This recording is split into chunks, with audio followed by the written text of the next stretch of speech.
I think I'm one of those people that have always described Bristol as a city of contradictions, where it has a fantastic story to tell to the outside world, but tens of thousands of people in Bristol are not part of that story, don't share in that incredible story.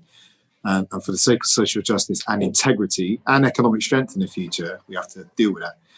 But the one city plan is a recognition, really, that what people get from Bristol and what Bristol is not the result of the decisions made by any single organisation. Bristol is the product of the accumulate of all the decisions made across local government, the health service, business, trade unions, faith organisations, voluntary community sector, community groups, and individual decisions. So the city plan does two things. One is it brings all those organisations together to agree on what we want to be, not just this year, but we've set out in 2050, because you've got to build into that. And we want to be a city of hope, inclusive, sustainable, a city in which no one's left behind. Outside of any individual organisation's activity, what do we need to achieve as a city year on year, every year, to become that thing in 2050?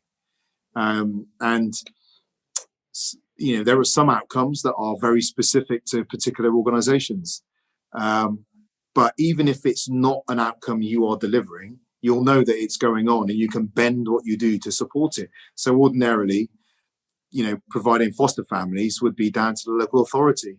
But actually, we've had private companies like Hargreaves Lansdowne, for example, say, do you know what? We're going to look at our HR policy, and if people become foster families, we're going to support them as a business. So we begin to take collective responsibility for these aims. So it allows us to bend our activity towards that shared vision, that shared goal that we have for Bristol. There's also an intellectual work going on with the city plan as well, which is given us a framework for being able to talk about any particular issue of discrimination, while also recognizing that does not mean that we are not talking about and addressing other drivers of discrimination. And that's really important for people to hear, because so often it's like, you know, someone tells you a story about race and someone has to counter it with gender. And if you talk about gender, someone has to counter it with sexuality. It's not a game of top trumps. We're doing them all, and the plan sets out how we will do them all. So every issue will have its energy. I'm a global citizen. You know, my dad's from Jamaica. My great grandmom came from Ireland. You know, my wife is American. My sister married a Swiss German guy. You know, we are a global family. Most of my Jamaican family are Jamaicans. You know, live in Atlanta, Maryland. But I didn't come in on my top priorities of we're going to do this internationally and that internationally.